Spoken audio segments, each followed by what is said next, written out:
Welcome to the Gayming Podcast Live. I'm your host, Mia, and we are here every 2 weeks to talk gaming stories, news, gossip with special guests. Don't forget, you can keep up with all the latest news features from Gayming Magazine by visiting us at gaymingmag.com. But I can't do this alone. So every 2 weeks, I'll be joined by every episode by an awesome guest host. And today, it's a very familiar face. It's Robin! Woo! Hello, it's me. We're back. It is you. We are back. My mic's probably crackling as well, just for good measure and good effect. It and is. It is. Classic old time feeling. We thought it would be a fantastic send off for the podcast to have old crackly Mike Robin. Back at it again. How are you feeling? I'm good. I'm cold, but it's the winter, and this office apparently isn't heated on the weekend. So here we are. Okay. Hence the cardigan. Yeah. How are you? Yeah. I'm doing good. Yeah. Nervous. New things, changes are happening. I guess we'll get to that. But, I know you're on the left and I'm on the right. I know it's crazy, isn't it? It's a whole switch up.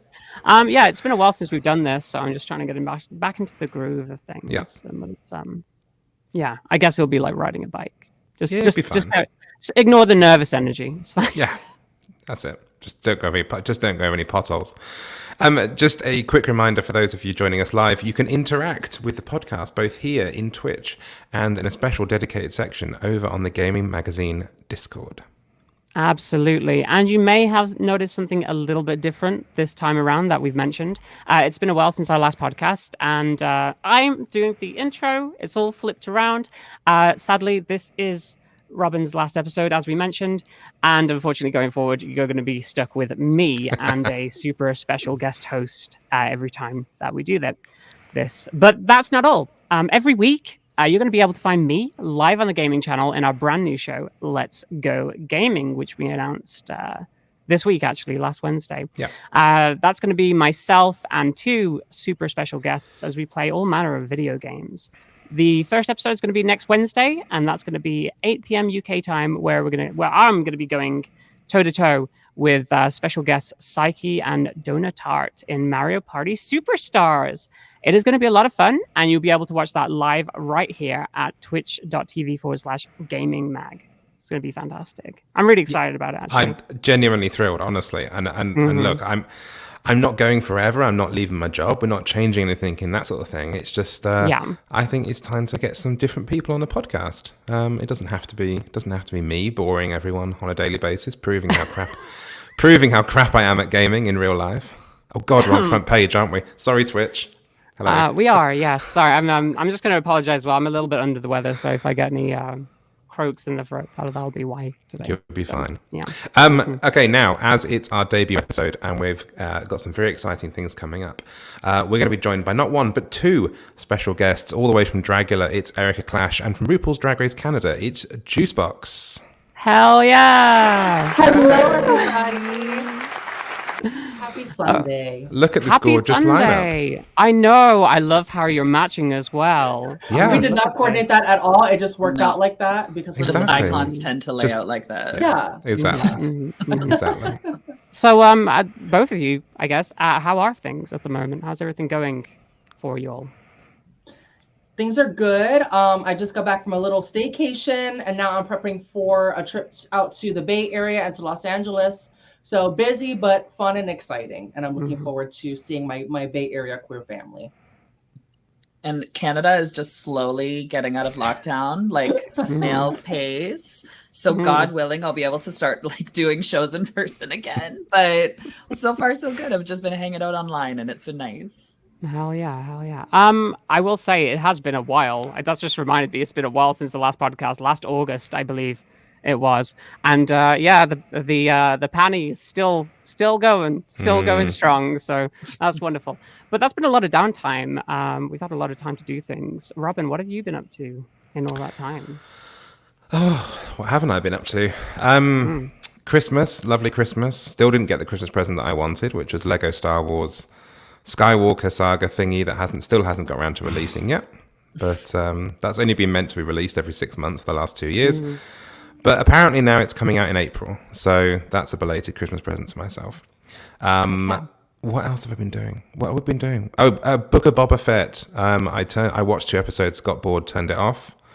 Never thought I'd do that with the Star Wars series. Be glad you didn't watch episode 3. That's all I'm gonna say. Yeah, it was not great. It was not ideal.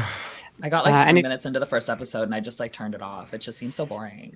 I mean, that's what we really want from Disney. Well, from Star Wars in general. We want to see old man Boba Fett walking around with a gut, trying to solve problems on Tatooine. Or to be honest with you, there's a certain community on Twitter have named him Daddy Fett though. Daddy Fett. Yeah. Yikes. So take of that what you will. But anyway, no, it's just dry. It's really dry, and you can tell that it was originally written as like a potential 3rd or 4th season of The Mandalorian, but they kind of twisted it out into a separate series. Funny but you say that. Yeah, I spoilers for a few episodes time. I've read ahead. Okay. But yeah, anyway, I don't know what else has been. What have we missed? It's been such a chunk of time. Normally we say like what we've been doing last week, and I can remember last week. I can't remember 6 months ago. I watched Encanto. Gorgeous Disney film. That was excellent. Everything you've done so far has just been Disney related. Yeah, I guess that just shows that owns everything, doesn't it? Oh, no, right. Big news. Eric and I hung out. I was in New York. That's right. Robin came to my weekly show at Playhouse Bar in the West Village. And we do a drag competition every Wednesday. So he was watching and cheering. I'm sure you gave we have give out drink tickets to vote for your favorite contestant. And yeah, it was a fun time. That was cool. Yeah, I mean, finally got my New York trip in. That was because of the panini was like about sort of 2 years overdue, but we got there in the end. Very cold New York. I got back here and I was walking around like just in a t-shirt. It's like, it's really hot over here. And all my friends are like, no, it's really cold. And it's like, in comparison to New York, it's really hot. So, but yeah. Mia, what have you been up to? What have you been doing? All sorts, really. I've been trying to keep myself sane just by streaming all manner of games. But I can't remember anything past last week. So let's just say what I've been doing recently. I've been playing a lot of that new Pokemon game, Pokemon Legends Arceus. And well, it's a typical Game Freak fare. You can hear my voice going, can't you? 2 secs. I'm just going to cough. What's the group consensus of the new Pokemon? Yeah, what does everybody else think before I get into my thoughts? I've been loving it. I love it so much. I think much. it's what the Pokemon needed, truly. I'm glad we have BDSP, and I'm hoping that, the story is not done. I'm hoping that they patch some more features into BDSP to like kind of meld the 2 experiences together. That's maybe the only thing that's missing for me. But the game on its own, I think it's the future of Pokemon. Yeah, I love it. I think like the graphics are hot garbage, but I'm a simple girl. I'm a simple little girly. I just want to be able to catch my little Pikachu hiding in a bush, and then I just want to look at him and maybe run around. Like, I don't need much. So, but I wouldn't mind like a DLC with like a little bit more story, because I did feel like I thought it was a bit beefier than it really is. It's more of like a catch-a-thon, which I'm like almost fine with. Yeah. But yeah, I like it. There's definitely a gameplay loop that folds in on itself after a little while. Yeah. But overall, like the requests, all the little side quests, and getting to have overworld shinies back. Shiny hunting, I can already tell, is going to be huge for this game. So I'm excited to dig into some of that as well. Yeah.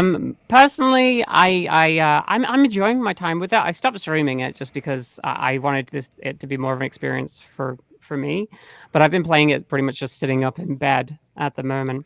All it's been is, well, my thoughts on it. It's literally, it feels like it's the Safari Zone, but a really big version of the Safari Zone with a lot more cooler mechanics and a lot more stuff you can do. And like, I do really think that this is the way to go with like a third-person action version of Pokemon. Obviously, as you said, the graphics are hot garbage, and I don't know. I had similar feelings about Sword and Shield as well, as that like I was just really underwhelmed by the lack of like interesting design when it comes to Game Freak. Like they've kind of like lost a little bit of that spark where it came to game design for the older versions. Like no interesting routes. It kind of like, I know there are different zones in Pokemon Legends Arceus, but to me, like, they kind of all look very similar within that zone. It's very hard to get your bearings unless you look at the map constantly. And I was just hoping for, like, I don't know, maybe if it didn't look amazing, it would have a little bit better design-wise in terms of, like, showing you where you should go or any number of things without having waypoints and, you know, a little bit more like Breath of the Wild. At this point, Game Freak, again, it's the biggest media franchise in the world. You think they would have maybe hired on some people who know how to make games look good onto their team to make it look a bit better. But I mean, why would they if they know we're going to buy it regardless? That's the point. Yeah, that's exactly what I said. I said this during Sword and Shield. It's like, I'm part of the problem. I love Pokemon so much, is that regardless of, you know, what they do, I got a digital version from Nintendo. I still bought the physical version just so I could get this tiny little crappy ball that came with it and a steel tin. Like, I'm part of the problem. I'm making this happen too. I don't know. Stop feeding the machine. I know, it's terrible, isn't it? Yeah. The machine is my mommy, and I am just right there under her. Like, I love it. Like, give it to me. I will take on. It could look like hot garbage, and I'd be like, I'm still gonna buy it just in case it's good. Exactly. There's always the option of like, this could be the good one, and I think with Arceus, like, I was really hoping it would be, you know, something different and something really, really good, and it almost reaches those heights, but the world again feels a little bit empty. Like, there's not a lot going on other than just throwing balls at Pokemon and like hunting them and stuff like that. So, but it's a bit more like Monster Hunter, so that was really cool. But yeah, that's a lot of what I've been getting up to recently. That and more Final Fantasy 14. I'm still playing through the last expansion, which is fantastic. But I'm not going to go into that because that's all spoiler territory and I'm not finished yet. So, but I've been enjoying the heck out of that. Juice, what have you been up to recently? I wake up, I walk downstairs, I turn on my computer and I stream, and that's it. Welcome to Canada's lockdown. Welcome to Canada, because we kind of like in January in Ontario, the entertainment industry got completely locked down again. So all of my gigs got canceled, everything was gone. So I was just like, you know what? I'm just streaming as much as I can and hanging out with my community and stuff. No gyms, which is awful, but everything's starting to open back up, so hopefully life will get a little bit back to normal. But that's honestly all I've been doing, is just like playing video games and hanging out online.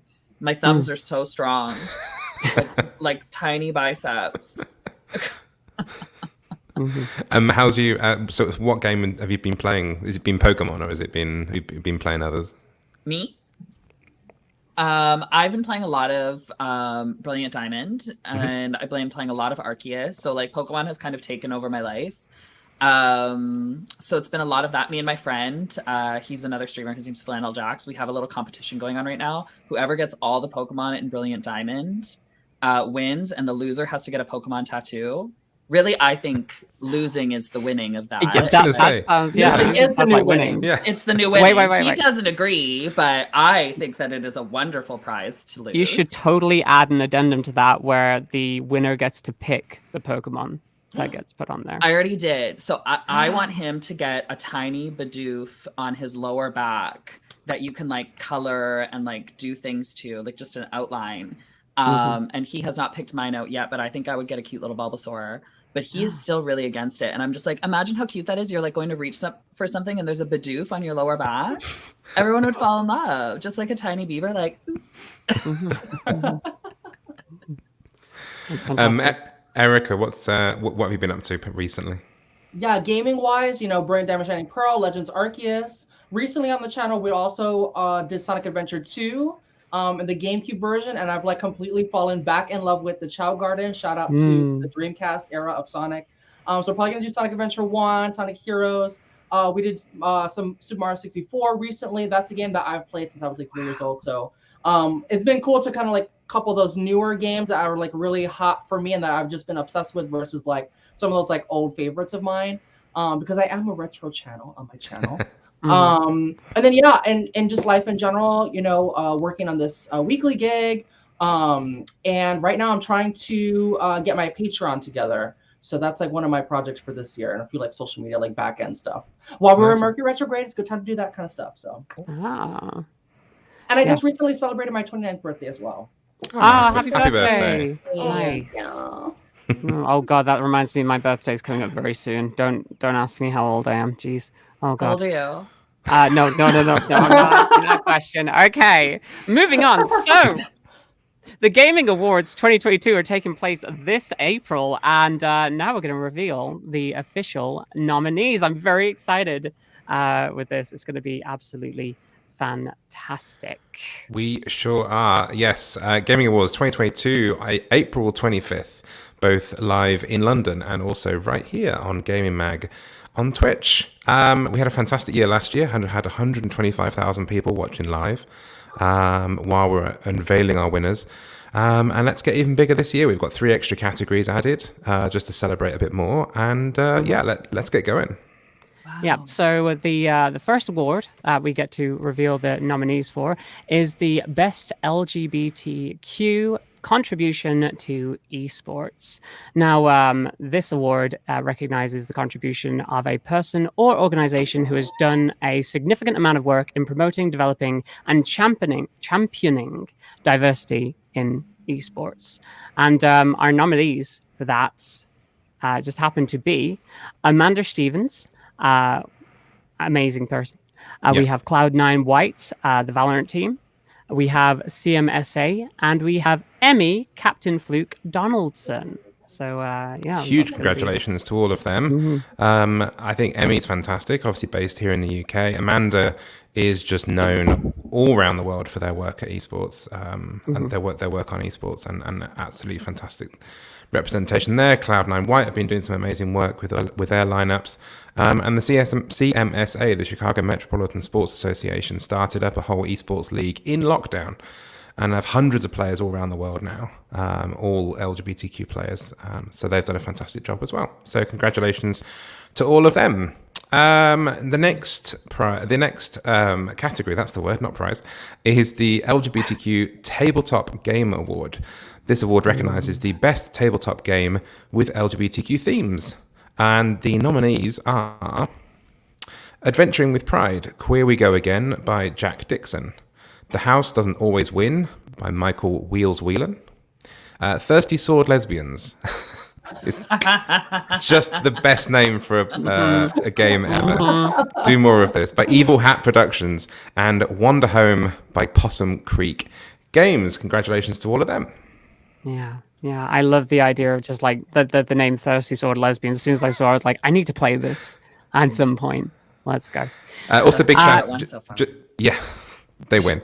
No, I can't say that out loud. Just a quick shout out, obviously, to a couple of the people on the list. Jack Dixon, Adventuring with Pride, Queer We Go Again. It's a Mia, help me here. Sorry, it's what's an ad? It's an add-on thing to D&D. Yeah, tell I'm really not in this category. But half of the profits, I believe, go to Stonewall. So congratulations again to him for that brilliant work. And obviously, Wander Home, The House Doesn't Always Win, 2 other fantastic games. Absolutely fantastic. The next nominees are for the Best LGBTQ Comic Book Moment. This is sponsored by Square Enix London Mobile, and this award recognizes the best LGBTQ moment in a comic book in 2021.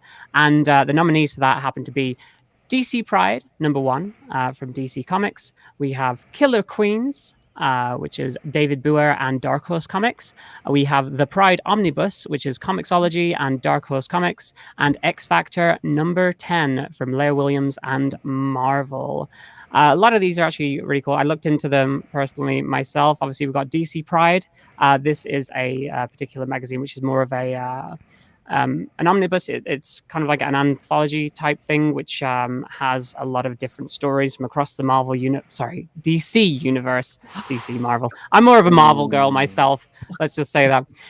But across the DC universe, so you've got your Batwoman, you have Poison Ivy, Harley Quinn, and you have like stories that concentrate on their experiences. They're very, very, very different, and it was very, very interesting to see what it's just like to live inside the DC universe. just as a queer character. Then Killer Queens is this weirdly surreal, like sci-fi. It's almost kind of like Guardians of the Galaxy, but with queer characters. It doesn't take itself seriously, and it plays on a lot of tropes. Like within the first couple pages, they're doing unnecessary exposition, talking about who they are and what they do. And it's like, isn't this unnecessary exposition? They're like, yeah, that's fine. We have the Pride Omnibus, which is again, it's a whole series. The Pride is this actual series that ran, I think, from 2011, written by Joe Glass, and this features an array of queer superheroes from across the LGBTQI spectrum who come together to form their own kind of Justice League, but like their own queer Justice League. Not all of them have superpowers, and it's really interesting to see how the superhero community themselves and the general public treats those queer heroes, with even though they have superpowers, and you think those kinds of people would be above that. But it plays around with some interesting stuff like that, which is kind of cool. And then X Factor number 10 from is the last in the series of X Factor, which goes into, well, the specific reason that it's featured. It features a gala at the it's called the Hellfire Gala, and it features everybody going to the ball, but one of the particular characters, Prodigy, has to solve his own murder, which is really interesting because like he essentially comes back to life, but he leaves clues for himself where he has to solve his own murder, and he ends up trying to take down this racist, bigoted sexual predator and help him get what's coming to him. It features a lot of cute moments between queer characters, and it was really cool to read that. So, but I've no idea who's going to win. Absolutely no idea who's going to win. But they're all absolutely fantastic in their own right. It's been a great year actually for comic books, I think, particularly with LGBT themes. The next two categories are our streamer awards, so we might see some familiar faces and familiar names on this one. The first one is the LGBTQ Streamer Rising Star Award, which is sponsored by Twitch. Now, this award was created to celebrate the success of a rising star of LGBTQ streaming. We pulled together a panel of 10 very senior LGBTQ streamers and asked them for their recommendations, and then they're going to be deciding about who actually makes it through and wins the prize. But these are six fantastic people that have done amazing work over the past year. And the nominees for them are Coda Girl Chan, Crunchy, It's Me Holly, Lucia Everblack, Luke Boogie, and Trish Olsen. There are some fantastic names right there. I'm not going to comment on them too much because I do have my personal favorites, but I'm not going to say anything about that. And it doesn't necessarily mean they're going to win. So but there are some wonderful, wonderful streamers right there. Absolutely fantastic. And I really hope. Sorry, what was your reaction just there? Who was that for specifically? Well, I know Coder Girl, and I know Luke. I'm in their streams quite a bit, so that's so cool to see their faces. That's so exciting! Oh my god! Yeah. And of course, following on from that, they're all fantastic streamers. Speaking of fantastic streamers, we have the nominees for the LGBTQ Streamer of the Year award. Now, this award is public voting, and it is for the most popular LGBTQ streamer as chosen by the public. And the nominees for those are, we have Amesy, Blizzbear, Critical Bard, Evo, I believe I'm pronouncing this correctly, Eret. I hope I'm pronouncing that correctly. Nihachu, Ready Set Ben, Wreck-It Raven, Sammy MJ, Shorba and Jamie, Sean, and Toph. So yeah, those are all almost, I suppose. Toph, whatever. Toph. Christopher, Toph, never mind. Anyway, look, they're fantastic people. They've done an amazing job over the past year. I'm really, really happy to sort of have all of them involved in this. And as you said, Mia, it's all public voted, public nominated. The public has spoken. These are our 10 nominees for the category. 10, 2, 4, 6, 8. Yeah, no, 12. I can't count. These are our 12 nominees for this category. And the public vote for this is now open. So you can head on over to gamingawards.com and start voting for this category and another category that's a little bit later on. So you might spoil that for yourselves if you go and do that now. I should have said that later. Probably shouldn't I? Never mind. Yeah. I shouldn't have posted the link in chat, but there we go. There we go. Now. We're here now. Let's get on with it. Let's just do it. But yeah, many congratulations to all of them. It's some fantastic names on that list. Obviously, I suppose Evo stands out to yourselves, Juice and Erika, as a sort of fellow drag artiste on that list. Was Evalicious, I should say. Yeah.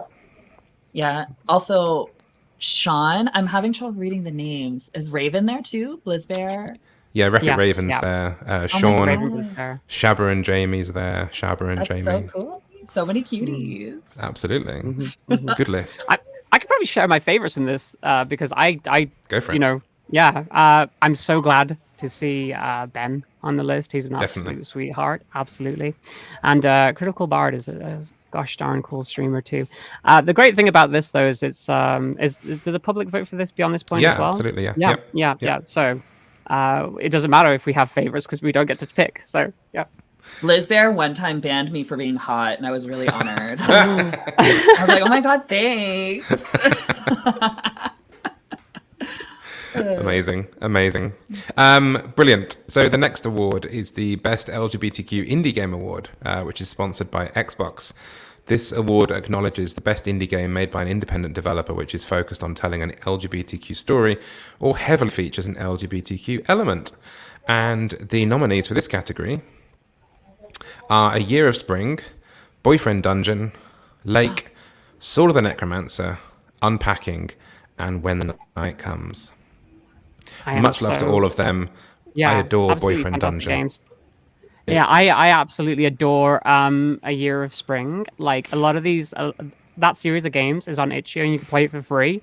Definitely go and do that. It's not that I want to, like completely gush about one particular game because they're all great. I actually want to jump into Unpacking and play a little bit more of that because that's kind of very, very nice. But A Year of Spring, that's about a trans person in Japan and how they get on. Well, one of them is about how they get on with going to the hot springs. So it's a really, really cool kind of visual novel experience for anyone that wants to understand dysphoria and stuff like that. It's a very, very good one to go and take a look at. And the relationship in Sword of the Necromancer, oh my god. It's literally about a woman who has to go into a dungeon to find the Sword of the Necromancer to bring back her deceased loved one. So that's very cool dungeon crawling action in that one too.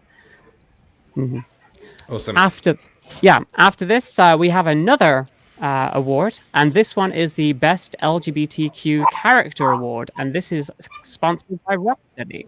Now, this award recognizes the best LGBTQ character, playable or significant NPC in a game. We have Alex Chen from Life is Strange True Colors by Deck 9 and Square Enix. We have Helmut Fullbear and Bob Zanotto from Psychonauts 2. This is Double Fine and Xbox Game Studios. Steph Gringridge, also from Life is Strange True Colors by Deck 9 and Square Enix. And Meredith Weiss from Lake by Gamius / Whitethorn Digital. So a double nomination for Life is Strange in that category. Yeah. They have some fantastic characters in that game. I was about to say, very well deserved. Really good to see Psychonauts actually crop up as well. Like, that's amazing that they're even on there. Like, that, I was so happy when that came through. Those two characters, they were actually I should say that they were on the short list or the long list as individuals, but the judges decided to go for the option of putting them together as a couple because they're a couple. So we have our first couple nominated, which is lovely. Fantastic. Yeah, so well done to them. We're now moving on to the Authentic Representation Award, sponsored by Marvelous Europe. This award recognises the best LGBTQ character. Oh no, I'm reading completely the wrong one. The Authentic Representation Award, which recognises the art of authentic representing the LGBTQ community in game and how well that's done. And the nominees for that one are Boyfriend Dungeon, Life is Strange True Colors, Unpacking, and Unsighted. Again, good to see Boyfriend Dungeon there. And of course, we're seeing Life is Strange there because what an amazing game it was, particularly from telling an authentic LGBTQ story. Yeah. I love their representation of those characters in Life is Strange, just getting to grips with just their interactions as people and just happening to be queer people with the world around them, especially Alex's journey. It's it means quite a lot. So, yeah. Those are all fantastic games. But moving on from that, we have the Industry Diversity Award, sponsored by Hang of 13 and 2K Games. This award celebrates an organization or person who has done a significant amount of work in promoting, developing, and championing diversity in the global games industry.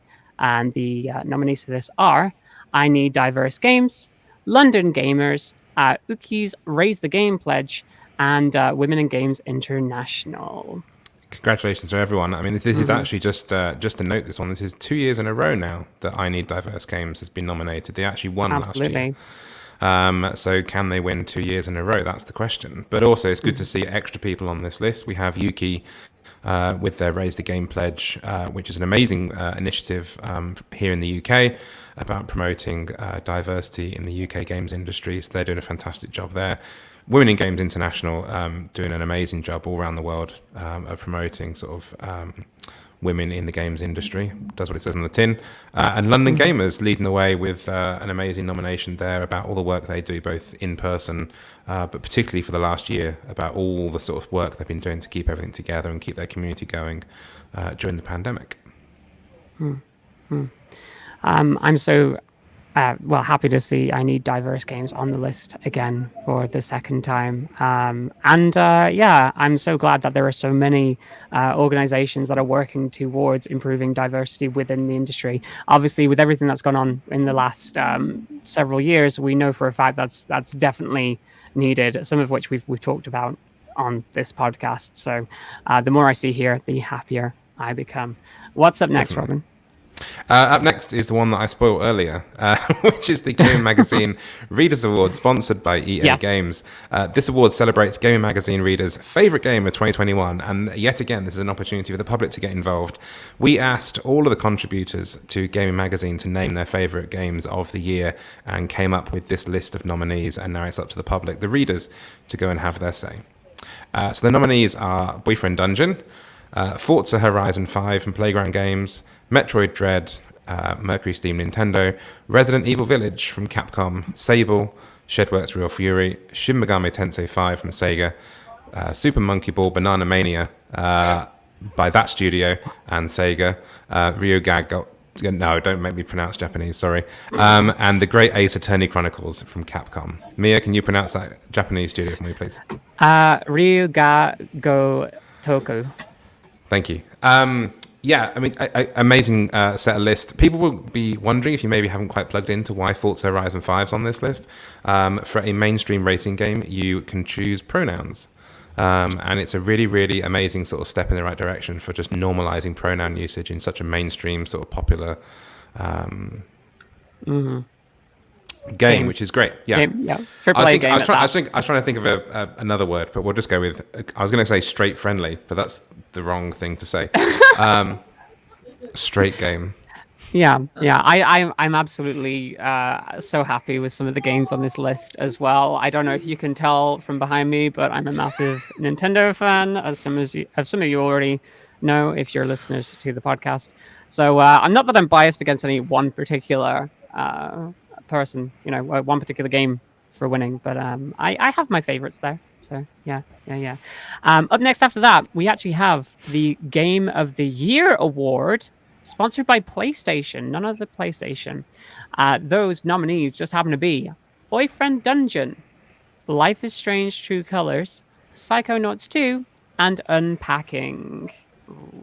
Boyfriend Dungeon making a third or fourth appearance, and Life is Strange also making another appearance as well. So they're leading the way with the nomination. Psychonauts again coming through, which is a real surprise, a real sleeper game. And Unpacking, which is genuinely one of the most calming and beautiful games I think I played over the past year.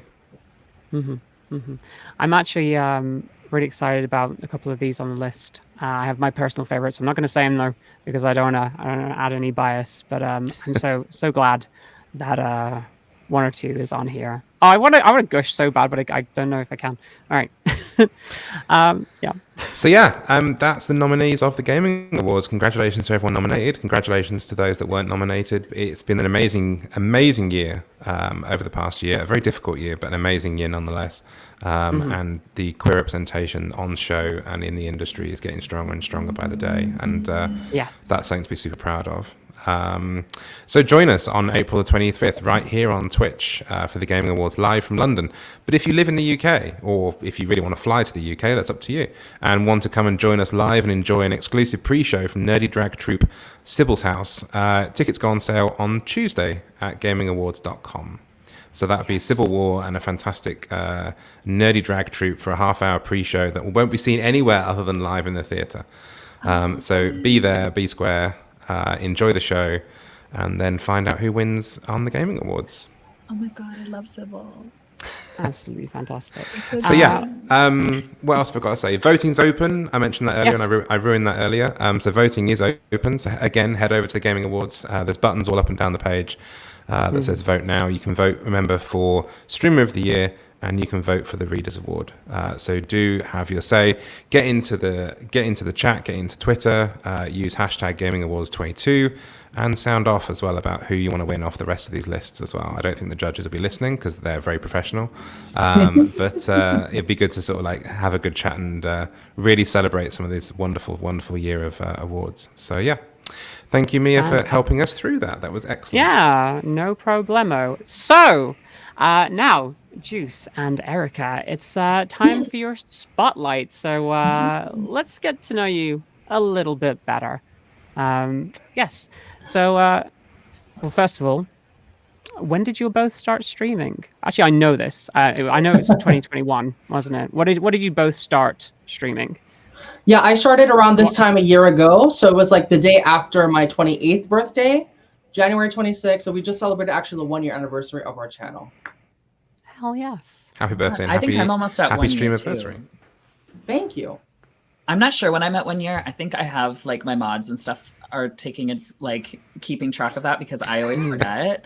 So like they've been I know messaging me this. like, yeah, they're like, it's almost here. Like I think it's in March. Is it March? I believe it might be March. It might be late February, March, because I remember It I was might be I started building my computer around February-ish because I was like, but the first game I started, I did Sims, and I did a Canada's Drag Race Sims competition, but I downloaded a mod so they would like kill each other. And it was basically just so I could eventually win. Because I was going to say, was it avenging your season? It was just avenging my season. I went, and there was twists, there was turns. The cops killed Lemon on accident. I was furious. And then at the end, when I was ready to come out on top, Brooklyn Heights killed me, and it was just a crime. But you know, Queen of the North, I guess. Yeah, that's a shame. Yeah, she's the host, I suppose. Yeah, I guess. Jace, what do you think attracts people to your content? I'm hot. That's true. I mean, I'm not going to argue with that. So. Yeah, no, I wouldn't say it's just that. I would say I try to make everybody who comes into my community feel really special. I try to talk to everybody. I try to make it a very safe space for people to kind of just be themselves and hang out. And I just try to be kind. Like that's how I try to lead everything in everything I do, especially if it's on stage, if it's backstage, if it's online. I just always try to lead with kindness for people because I always want people to be kind to me. So it's always nice for that. So I think that's why people are kind of attracted to this face. And Erika, same question. What do you feel attracts people to your content in stream? Yeah, I think the overlap maybe between like Juice's channel and my channel is that we always try to make people feel good. So sometimes people will call me like their comfort streamer because I have, whether it's like they enjoy my voice or they enjoy the like nonstop encyclopedic like trivia about retro games. Or if it's just like, you know, them sharing about their day and like them also getting to see the minutia of my life, you know, because you see my family come in and out here and there in my streams, or like you just get to see my dog, like just the things like that I don't think I really took the opportunity to share with people before I started streaming. So it's really a chance to get to know me both in and out of drag. And I really enjoy that. And it's like a really great social outlet for me and for all of us, which I like as well. I really enjoy the fact that you do sort of outfit and look sort of crafting as well on stream. Yes, we've done a few crafting streams depending on like, you know, what I'm working on. We did a slime making tutorial one time, and then I showed how I do all of my color mixing because I custom mix all of my pastel colors that I use for my makeup. So things like that, like painting streams, stoning streams, people just love it because it's an opportunity again for that like social outlet. And I do have a few crafty folks like in my community as well that like love to share their artistic wares as well. Yeah, cute. Yeah. Following on from that, actually, so I know that you're a bit of a Nintendo fan, Yes. but I wanted to ask, what kind of games do you enjoy playing the most on stream? Like, what brings you joy, like with your audience? Yeah, I mean, I think for me, sometimes it's like breaking down those deep cuts that maybe people have not played before. So we've done like a little bit of old school Castlevania. We did a 2D Metroid series, and that was really like us connecting all the story dots along the previous 4 entries so we could get ready for Metroid Dread, which I'm so thankful Metroid Dread is nominated because it needs to win because it's the game of the year for me. Anyway, so yeah, getting to just nerd out and like get down to the fine point on like story analysis and also the history behind the games. I really love as well. So yeah, that's why we're a retro channel. Obviously, Pokemon is huge. Pokemon is great for people that just want to like hang and chill, you know, while you're shiny hunting, especially. So stuff like that can be really fun.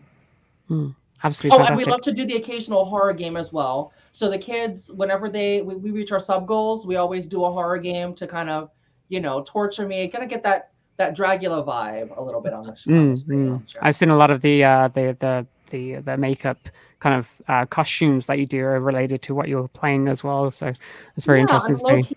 On a low-key way, like we did FNAF 3, so I wore like my Monokuma outfit, stuff like that. Or like we were trying to hunting for Buizel last week and I finally got it, but I had a little fur face kini on, stuff like that. And Juice, same question to you. What kind of content do you enjoy? What kind of games do you enjoy playing? What brings you the most joy? I mean, I like to do a big variety of games, but I think I get the most excited when I get to do things like story kind of games, like seeing Life is Strange. Like that, we played through the whole series with that. What was that one game where it was the twins and the one twin was trans? Oh, I know this. Right? Why am I blanking out? That was the Robin should know this too. Remember me? Something what's like it called? It's like, I can't remember. I know what you mean. But I loved it. I loved it. But that was the first time I sort of played a game in that sort of realm. And then ever since then, I've fallen in love because I feel like it's almost like we're all watching the story together. We're all making those decisions together. And it's like you get to kind of like, it's like watching a movie, but you're like interacting with it. So those just make me so excited when I get to do days like that, because it really feels like I can connect with the community and I can chill with them, but then also still be able to play the game. When it's like I'm playing a game like Fortnite, when I'm just like, guys, I promise I'm watching, but Jesus, I don't want to die. Like Chad has brought up it's Tell Me Why. That's the name of that course. game. Remember Me is a film apparently with the sparkly vampire out of Twilight. I forget his name, Robert Pattinson. Oh my god, I'm so sorry. So much body shimmer. I mean, it was nominated for a lot of awards last year. So never mind. I mean, yeah, it's an amazing game. And it is, as you say, it's true. It's like watching a movie and then just getting to sort of like contribute to that and steer it in that direction. Yeah, because you never know how it's going to like plan out because it's all based on your decisions, right? It reminds me of those Goosebump books when we were growing up. Yeah. Of like choose your own adventure with the Goosebump books. Like I can't read, so that's fine. But that was a joke. That didn't love land. it. It's fine. It's fine. It's all good. It's all good. Don't worry. Like the amount of terrible jokes that we've made on this podcast. Oh yeah. It was. I thought it was a cute little one. It's fine. It did land. I will ask as well. How did you find being able to obviously drag is such a social thing in terms of like shows and the like. How did you deal with lockdown and dealing with drag in lockdown? How did that go for you? Anybody could jump in on that. I mean, Robin, would you like to jump in on that? Well, for me, no. I remember I was, so when my lockdown started, it was when my season premiered. So with Canada's Drag Race. So I was meant to have this like travel and tours and bookings and like kind of really get that drag race experience, especially because we were the first season of Canada. We were like being really hyped up because it was just kind of starting when spin-offs or like franchises were really starting. So it was really huge for us to kind of get this. We were supposed to be announced at DragCon. Like it was supposed to be big. And it still was. I mean, it was still a huge reception and everybody really loved it. And my season is iconic, but I think so. I love the season. Thank you. I appreciate it. Even though I was only there one episode, it was a good episode, but but for me, it was one of those things where I was like, I need to find a way to like connect with my fans in a way that I wasn't able to do. I want to find a way to still find a niche, because with a lot of people, they think like once you're on Drag Race, you're like, that's it. That's the Olympics of drag. I've done it. And what I think a lot of people don't think is once you get on that, you're like, okay, now what? Now what do I do? Like where do I steer this platform, and where do I steer this kind of fan base into kind of still remaining relevant, but also kind of poking out in a crowd of 100 girls that look just like you, right? Especially me, like I'm just like a cute little blonde girl. Like we're a dime a dozen, you know, especially with Drag Race. So I really wanted to be able to find something that made me stand out and sort of fit a little bit more in with the things that I'm passionate about and with the things that I'm a little bit more associated with my brand. And Twitch just felt like a really natural progression for me. And I put my whole self into it, and I work my tail off. I almost swore. I work my tail off on this. So I'm really happy that it kind of is taking off and thriving in a way that, you know, I was hoping it would. I think I was really, obviously as sort of like a Drag Race fan, I was really gutted for your season, because you were the ones, as you say, you were literally as the pandemic hit. And you're probably the first cast, I think, out the back end of it that weren't able to go out and hit the clubs and get that immediate pickup and get that kind of reception and everything else. And I think that there's been this kind of like, I don't know how many, 56, 60 of different series now that have aired in like the last 2 years. 400 million. Yeah. But there's this window at the moment of people that are struggling to have that immediate kind of reaction of beyond the TV series, go to the clubs, get that kind of immediate kind of circle of feedback and stuff. But I think doing this has been a great way of getting that. It's been a way to kind of like curve it. And out of a lot of the girls from my season, I really had to put in the footwork because they had more episodes than I did. You know, I got one real solid episode, but I didn't get a lot of that time to get a lot of those content to keep in people's minds. So I had to really just be like, hey, don't forget about me.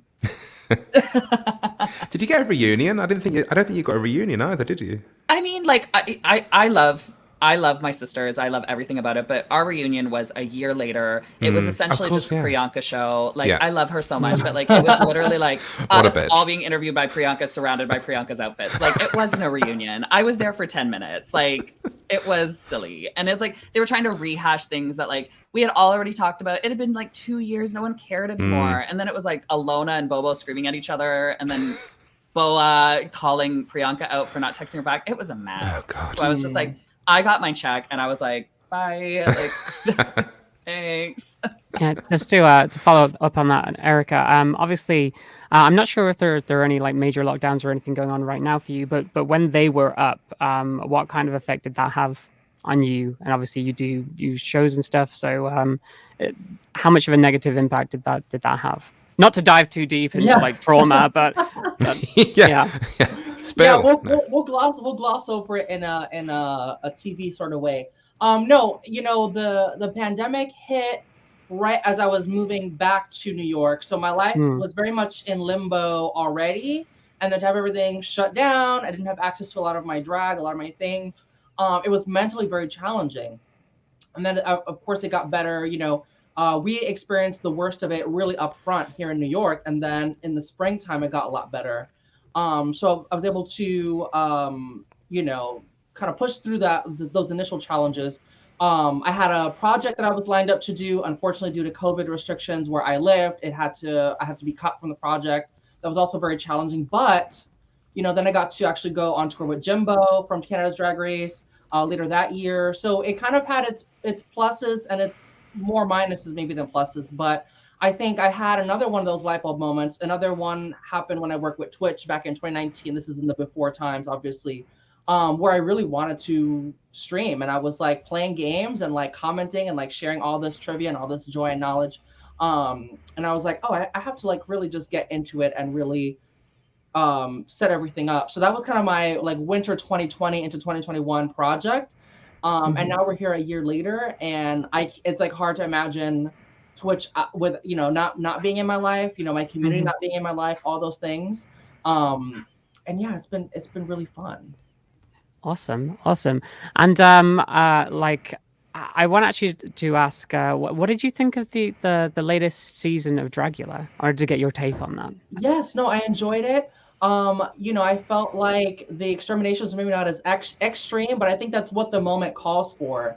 I also feel like, for me personally, I think I was sort of spoiled with how they did Resurrection, where like it really wasn't a lot of screaming and fighting and drama.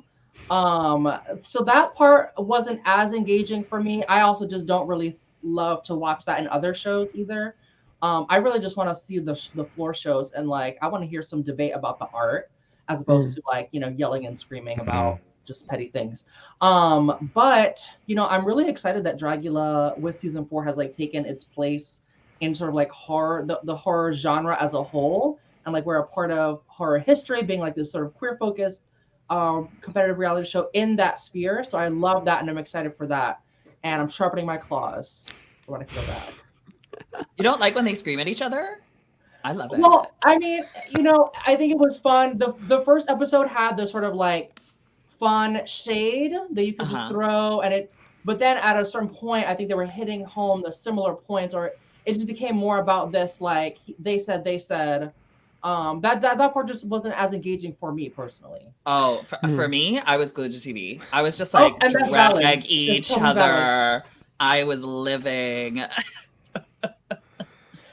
Right, and like I don't necessarily need our seasons to be like kumbaya, but like I would love to hear more heated debate about the actual drag that was presented, as opposed to just like personal things that come up. It did get a bit personal, didn't it? There was a couple of moments in that series that, watching it, I was like, oh, this is getting uncomfortable. Yeah, it got a little uncomfortable at points. Granted, the teamwork challenges are always going to be, there's always going to be that energy, right? And it's like, is the team going to work together as a group? So I understand that angle of it, but I think it just went on for too many beats for me. Definitely. Juice, can we talk about episode 1 of RuPaul's Drag Race UK versus the world? I'm still sensitive about it. I still feel bruised. I still feel betrayed. I don't honestly know what happened. We're going to just do some spoilers. It's been nearly a week. So RuPaul's Drag Race UK versus the world. Just actually really quickly on that point, Erika. There was an interesting moment when they were all being entered onto the runway, and it was all very kind of like kumbaya with kind of like the UK and Thailand and Canada and Holland and everyone else there. And then there was this kind of step change when the USA queens walked on. And it all got very bitchy very quickly, and it's just like, oh, I didn't like that bit. No, I wasn't sure if that was, is that like an American exceptionalism thing? Because I feel like that really reflects how this country acts on the world stage. We're like judging Britain's hair. We're here. Judging. Do you know what? Do you know what I think that was? I think I have a theory about that. Like I've thought way too hard about this, but I have a feeling when the American girls walked in, I think because for all of the franchises, the US is the blueprint. They're always going to be the girls that are the most popular. They're always going to be the ones that get the most viewers, the one that get the most shows, the one that's traveled the most is one that people are always going to pick before us. Like clockwork. You should see in Canada. If they can get a US girl before a Canadian girl, they are jumping on it. They don't care if they have to pay triple the price. They will leap on it. So all bookers in Canada, if you heard that, you didn't shut up. You didn't hear that. But so I think when the American girls walked in, I think for the other girls, it's just like, oh, now it's real. Now it's a competition. The American girls are here. Like now it's all kind of like laid out, especially with Mo walking in that, like she looked incredible. Yeah. So I think that really just like changed the tone. I do agree with Erika. I do think it's a little bit of American exceptionalism, but I also do think it was just like for everybody, it kind of just got real from watching from an audience member standpoint. I think I agree, but let's fast forward through all of that, and we have to understand that we have to then understand that Lemon was. As part of the show, I had to do the talent potion, which actually I thought was really, really good. And I thought her song was really funny and I think very talented. And the dancing, slight read about the face not being engaged, but whatever. It's probably the Botox. She did say she got lip filler, so she got. See, there you go. Work. Yeah, exactly. She was having a lot of fun, but couldn't express it. But then her outfit at the end was stunning, and then she landed in the bottom 2 and then got sent home. I'm so It was really hard. I have such a soft spot for Lemon. Their performance in the pageant on season 1 just won me over, and they looked really heartbroken. She reminds me a little bit in some ways of a similar journey as Cracker, who went through her season and always never quite broke through, never quite got to the top, always was being slightly unfairly judged and held to a higher standard. And you could see almost the mental breakdown starting, and it was cruel. But when you got the likes, and look, I'm British, but I will happily throw a bag of chips in the bin. When she's turning up with mismatching colours, mismatching paint and everything else and claiming she's the funniest person in Britain, she needed to be in the bottom 2 and she needed to go home. I think a lot of us have like these different opinions about who should have been where and who should have done what. But again, it all kind of comes down to it's a TV show. It's a TV show. If anybody, especially anybody in the chat, I'm not looking at the chat right now, but if anybody's in the chat and you're sending any kind of hate to Pangina, you're ugly. You're gross. Like that's super weird. Like it is just a TV show, but I do feel like Lemon was a little unfairly judged. But you have to take in consideration she was the first girl to walk on, so they're the first things they're going to write down are going to be the first things they see. I do think a lot of the things that were said were unfair, but that also could be blame it on the edit. They could have said different things to different girls. But I do agree. I don't think Lemon should have been in the bottom. Her look was, I think, beautiful. It was literally like a couture recreation. But you know what? She wore a crown. That's bad luck. Yes. It was a little bit presumptive. Well, it's not even presumptive. Wear a crown, be hot, but it's bad luck. Bad luck. You never wear a crown in a pageant. It's bad luck. Fair. But I had a quick question just to lighten things up before the end, and I don't know if this is bad manners towards drag performers, but I wanted to know how each of you chose your stage names. Does anybody want to? Is that okay to ask? No, can I ask? No, Erika, you go go first. You go first. Okay. So Erika is what my mom would have named me if I had been born or designated female at birth.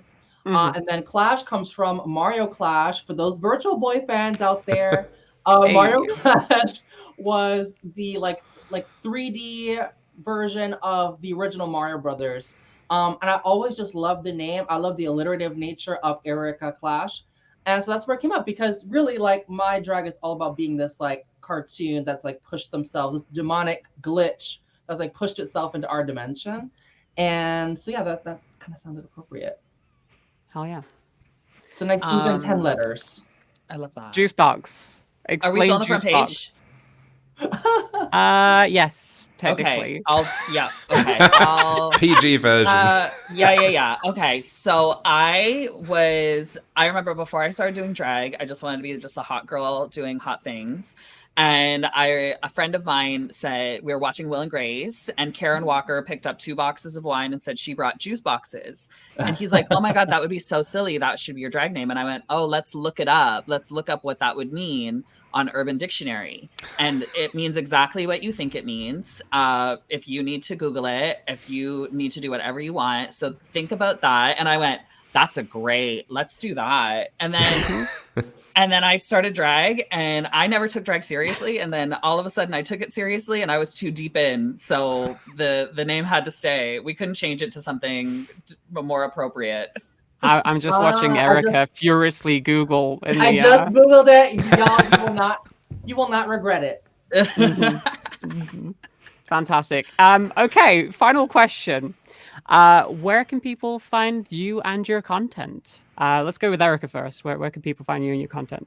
Yeah, Erika Klash. That's Erika with a K, Klash with a K. I stream twice a week on Twitch. I also have a YouTube channel, Facebook, Instagram, Twitter. Instagram, Twitter are the ones that I use like the most these days. And yeah, it's all Erika Klash. Done and done. Hell yeah. And Juice? You can find me at twitch.tv/JuiceBoxx Twitch. I try to stream 3 times a week, maybe 3 to 4, depending on what I'm doing. And if you want to find me on my other socials, you can never just find JuiceBoxx. So if you want to find me on TikTok, it's JuiceBoxx Tiki-Taki. You want to find me on Twitter, JuiceBoxx Queen. If you want to find me on Instagram, as I slowly lose followers every single day. I don't know if I got canceled, but they're just dwindling down. It's a JuiceBoxx Official. Everyone go and follow JuiceBoxx immediately. Yeah, please. hoping this has been updated for chat. There should be links in chats. Hopefully. Wow. Okay. It is not working. Wonderful. It's a great first podcast back. All right. I'll get that sorted out. Now, Juice and Erika, you're both appearing at Gayming Live this July in New York City. Are you both excited for that? Oh yeah, it's gonna be great because not just us. It's like a whole lineup of drag artists, a whole lineup of like voice actors that just got announced recently, right, Robin? So it's gonna be really great. I'm just about to run through all of that. So perfect. I'm so excited. Go on, Juice. Sorry. Sorry. I was just like, are you gonna talk? So this is like my first like convention. I've got another one that we won't talk about, but this is like my first like convention that doesn't have to really do anything with drag. So like I'm like over the moon excited. Like this is gonna be so cool. So I'm geeked about it. And it's my first time in New York in like I think like 8 years, like maybe a little longer. So I am just like elated to go. Like I can't wait. I wish it was tomorrow. I don't. There's a lot to do. There's a lot to sort out. You'll figure it out on the way. Speaking of things to sort out, Robin, tell everybody what they've got to look forward to. I am so excited for this, honestly. This is literally, if you take a gaming convention, a drag convention, an anime convention, a cosplay convention, and smash them all together. And this is exactly what you're going to get. This is bringing the pages, they bring in the website of Gayming Magazine to life, every single part of it. So it's a world first. We're bringing all aspects of queer geek culture to life in Brooklyn, from games to anime to nerdy drag to community groups and so much more, all under one roof. We obviously mentioned our fantastic streamer, all streaming, all gaming drag cast with Erika and Juice present, of course, but add on to that Bitch Puddin, Rock'em Sakura, Jeremy Carey, Jiggly Caliente, Dia, Luke Army, and Meg Army. That is from top to bottom an amazing cast of people that are going to be performing on stage. Meet and greet booths open all weekend, so many opportunities to see them perform, see them do nerdy things, and then go meet them in real life. Absolutely fantastic lineup of guests right there. Can you share any performances? Any clues as to what the performances are gonna be like, or is that still hush hush? I'm looking at Juice's face. I'm not sure that's been figured out yet. I know what I want to bring to Gayming Live. It's bringing the look to life. That will be the challenge. Yeah. But I'm like, it's marinating. I'm just figuring out how much of my clothing can come off to still be appropriate. It's an 18+ event, so we're going go the whole way. We're gonna go the whole way, besties. You mentioned Erika. We just announced a load of voice actors as well. I am utterly amazed we've even managed to get half of these people to turn up. I'm starting with the big one, or the big one with respect to everybody involved. But we have Lady Dimitrescu, Maggie Robertson on stage at Gayming Live, and with meet and greets as well. So that's pretty cool. We also have Erika Lindbeck. These are names that you might not recognize them immediately, but Erika has been in pretty much every one of your favorite games. She's been in it at some point. And also some of your amazing animes as well. So Tales of Arise, Final Fantasy VII Remake, Seven Deadly Sins, all of the Persona series, all the Shin Megami Tensei 5s. And she was Alison Ronan in Tell Me Why, as you mentioned, Juice. So she's one of the Tell Me Why twins, which leads me on to August Black turning up, who played the other Ronan twin in Tell Me Why.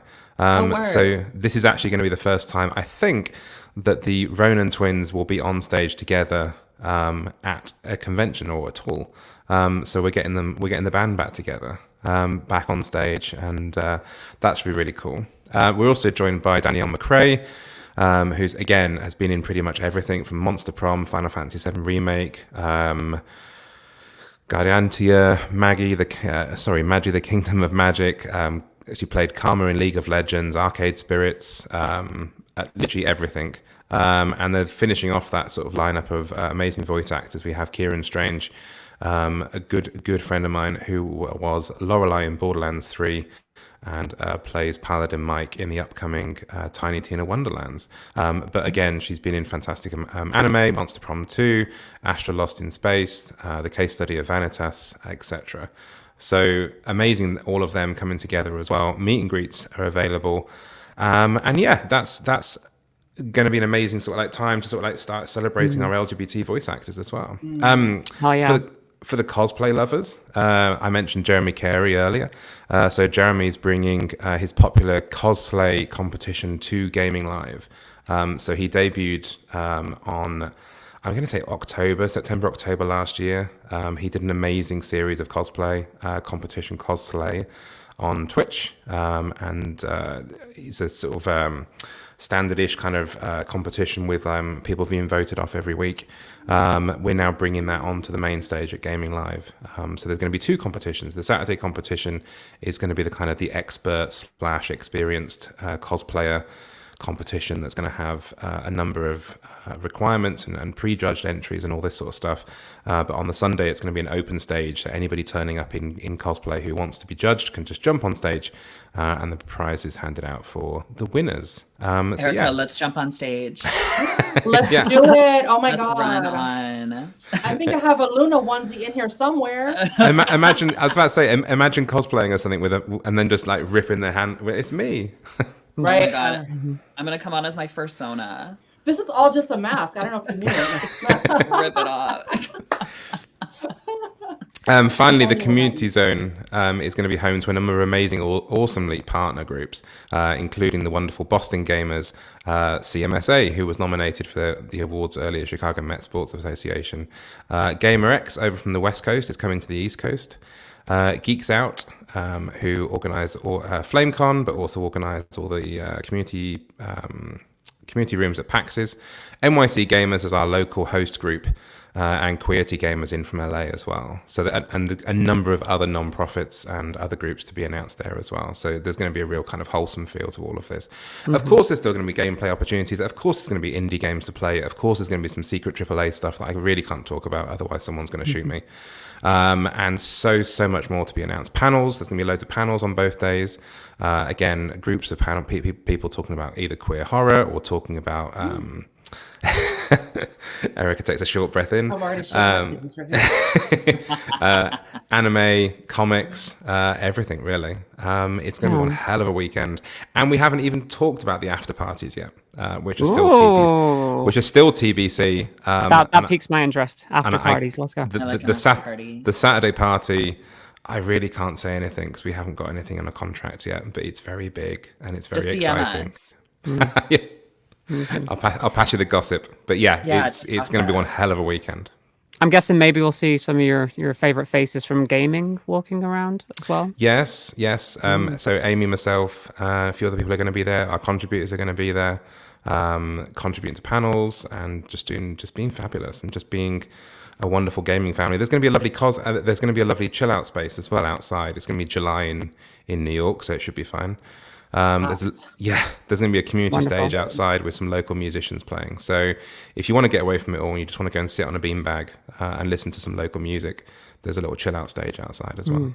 That's awesome. Where my meet and greet will be, on a beanbag outside. Hell yeah. Sitting there. Just as a reminder, Robin, how do people get tickets? It's really simple. Just head over to gaming.live. It's that simple. Just go to gaming.live and all of that information that I just spouted off at you will be available. There's loads of big buttons to go and buy tickets. There's weekend passes available. There's day passes available. There's VIP passes available. VIPs getting an extra hour, a golden hour at the start of each day to go and play all the games and get your hands on all the vending stuff and the vendor booths before anybody else is allowed in. There's going to be an exclusive VIP bar available and a free tote bag and a pin and a t-shirt or something like that. I just made that up without committing to that. Maybe. Can I have the pin? Yeah. Honestly, a pin would be fantastic, though. Let's see what we can do, Robin. Let's see what we can do. We'll make it work. All right. Mm-hmm. But yeah, super excited. Tickets are on sale. They're selling really fast. There are only 6,000 available. This is a very small convention. So please don't sort of think, oh, I'm going to wait until June, I'm going to wait until July, and we'll figure it out.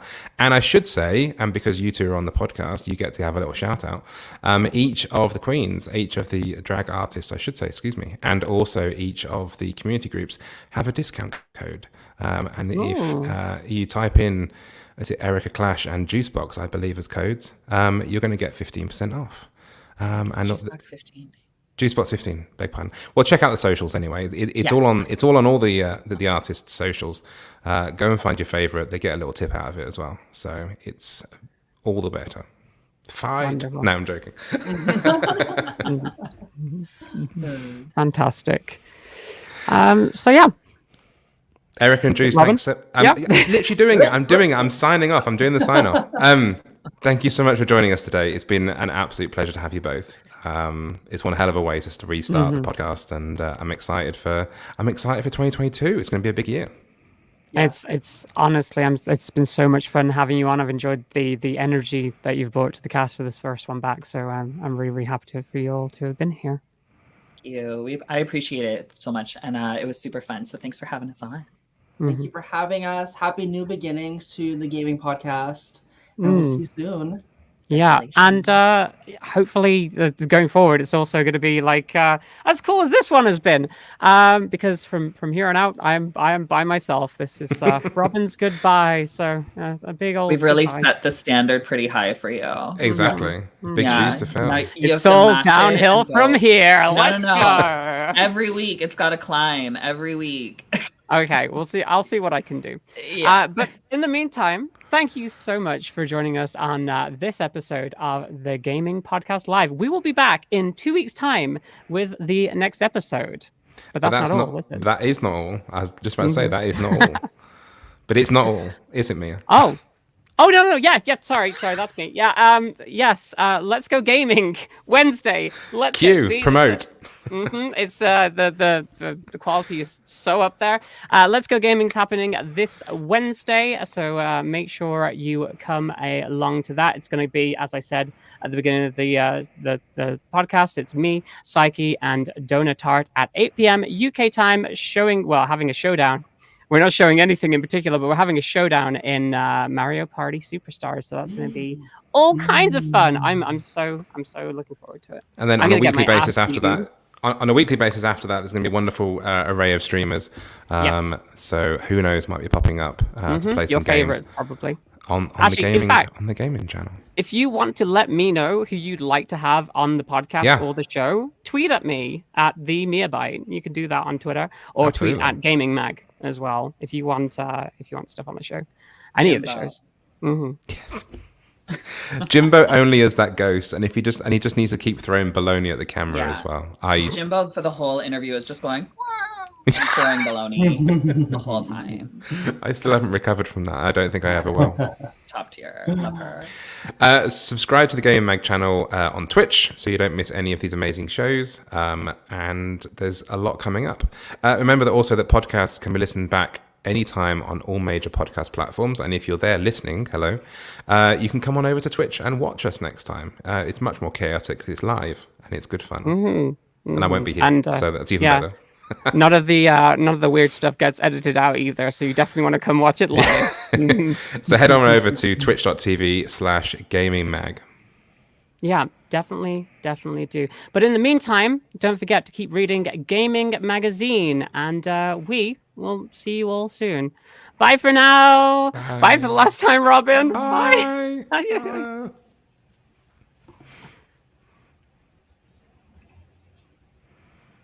Doop doop doop ba ba ba ba ba ba.